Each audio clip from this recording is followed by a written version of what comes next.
जुमदुवार दख'रा दुलाराय बर' फरायसा आफादा जोंनि दुलाराय बर' फरायसा आफादनि बिथोन बायदियै सुजित नार्जारिनि जे गोसोखांथि बिथां जे मुंख्लं जानानै थांबाय गिबि मुंख्लं जोंनि बड'लेण्डनि थाखायहाय दा बिथांखौ गोसोखांनानै जोंबो दिनै जुमदुवार दख'रा दुलाराय बर' फरायसा आफादा 38थि मुंख्लं सानखौ जोङो गाजा गोमजायै नङाब्लाबो जोङो दख'रानि आरो नैबे जोंनि दख'रानि सिङाव थानाय सराइबिल दालाइसानि लांगोना मोखाङाव जों थिरेबलेबैब्लाबो जोङो मोनसे हाबाफारि जोङो लाबाय आरो बेयाव जोङो फुंबिलि समाव दिनै जोंनि गोथार जोंनि आफादनि फिरफिलाखौ जोङो बिरहोबाय आरो बेजोंनो लोगोसे बिबार बावनाय हाबाफारि जोङो बेखौ लाबाय। ओरैनो जोंनि गेजेरावहाय हारिनि रैखाथि थामोनथानि थाखाय जे सुजित नार्जारि बिथाङा मुंख्लं जालांबाय आरो बड'फानि दैदेननायाव जे बियो गिदिर मोनसे जोङो मुंख्लं आरो बेनो गिबि मुंख्लं होननानै जोङो साननानै लायो। दिनै बिथांनि जे नोजोर बिथांमोननि जे नोजोर थांखि बेखौ नायोब्ला दिनै नैबे समावबो जोंहा गोबां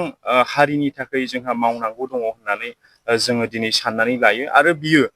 बिथांमोननि मुंख्लंनि गेजेरजों दिनै जोङो बेखौहाय गोसोआव थुलुंगाखांनो जोङो हायो। दिनै 38थि सुजित नार्जारिनि जे गोसोखांथि जोङो बेखौ गोसोखांनायजों लोगोसे जोङो गासै रायजो राजाफोर आरो जोंनि जेसेबांनाखि मावथिफोर जोङो बेबायदि गोसोआवहाय मोनसे थुलुंगाखांनायखौ मोननो हायो जे गेजेरजों दिनै जोंनि हारिया दिनै मुलुगाव बिखाफोर दाननानै थांनानै थानायनि मोनसे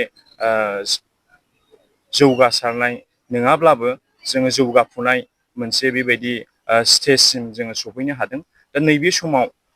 जोंनि गेजेराव दिनै गोग्गानो गोनां बाथ्रा दिनै बेखौ लोब्बा लाखिनानै दुलाराय बर' फरायसा आफादा मेंनाय गैयाजासे गोबां बिथिङाव खामानि मावबोदों हारिनि थाखाय आरो समाजनि थाखाय गोबां बिथिङाव खामानि मावबोदों आरो दिनै जोङो नुनो मोनदों बे बिटिआर गभर्नमेन्टनि नाजानायावहाय दिनैहाय मोनसे हाबाफारि लादों बाक्सायावहाय दा बेयाव गोबां जोंनि दुलाराय बर' फरायसा आफादनि प्लास बिएलटिनि जाय बिथांमोना अबथिरायै मुंख्लं जानानै थांबाय बिथांमोननि गोसोखांथियावहाय दिनैहाय माखासे हाबाफारिजों लोगोसे गोसोखांथाव जोङो मोनसे गोग्गाथाव जोङो बाथ्रा बुंनानै लानो हायो। जायफ्रा रुंसारि जानानै थांबाय बिथांमोननि थाखाय माखासे रांनि अनसुंथाइ दिनै बिटिआर गभर्नमेन्टआ होनो थाम थिम जादों। जोङो एप्रिसियेट खालामदों जोङो रंजानाय मोनदों दुलाराय बर' फरायसा आफादनि जानानै स्पेसियेलि जुमदुवार दख'रा दुलाराय बर' फरायसा आफादनि जानानै जोङो गोजोननाय बावदों बिटिआर गभर्नमेन्टनिसिम आरो बिनिख्रुइबो बांसिन जोङो गोजोननाय मोनदों जोंनि जुमदुवार दख'रा दुलाराय बर' फरायसा आफादनि सिङाव थानाय सुरिबारि गामिनि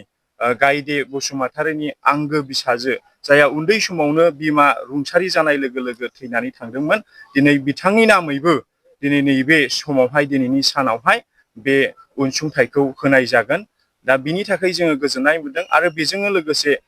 जोंहा सासे जोङो सुबुंखौ जोङो मोननो हाबावदों बेनो जाहैबाय बिष्णु कुमार ब्रह्म बिथाङाबो जोंनि जुमदुवार दख'रा दुलाराय बर' फरायसा आफादनि सिङाव थानाय मोनसे गामिनि बिथाङा जगेन्द्रपुर गामिनि दा बिथाङाबो जोंनिनो ओनसोलनि सासे आगोमा सुबुं जायानाखि बड'लेण्ड डिमान्ड खालामनायाव जोंनि आलादा रायजोनि डिमान्ड खालामनायाव बिथाङाबो रुंसारि जानानै थांदों। दा बिथांमोननि गोसोखांथियाव दिनै गभर्नमेन्टआ बेबायदि इनिसियेटिभ लानायखौ जोङो गोजोननाय फोरमायदों आरो दिनैनि बे साननि गेजेरजों जोङो बेखौनो गासै रायजो राजाफोरनिसिम खावलायनो हास्थायदों। थांनाय समफोरा जेरैबायदि गोबां दुखुनांथाव थासारिजों गोबां जेंना जेंसिजों हारिनि रैखाथि थामोनथानि थाखाय गोबां सुबुङा रुंसारि जालांबाय गोबां सुबुङा गाव गावनि न'खौ गारनानै खारनांबाय गोबां बेबायदि दुखु दाहायाव सैसोनांबोबाय गोबां जोंनि रायजो राजाफ्रा दिनैबो जोंहा बियो जोबनो थाङाखै हारिनि थामोनथा रैखाथिनि थाखाय जोङो जेब्ला जुजिगोन गोबां बेबायदि जोंनियाव समयसाफोर गोबां जोंनियाव बेबायदि जेंनाफ्रा जोंनियाव फैगोन दा नैबेबायदिनिफ्राय जोङो माबोरै जोंनि हारिखौ गोजौ फारसे दैदेनलांनो हागोन दा नैबेफोर जों गासै जोंनि गियानि समाजा दिनै बेखौ सिन्था खालामनो नांगौ। दिनै दुलाराय बर' फरायसा आफादा जेसेबांखिनि हायो दिनै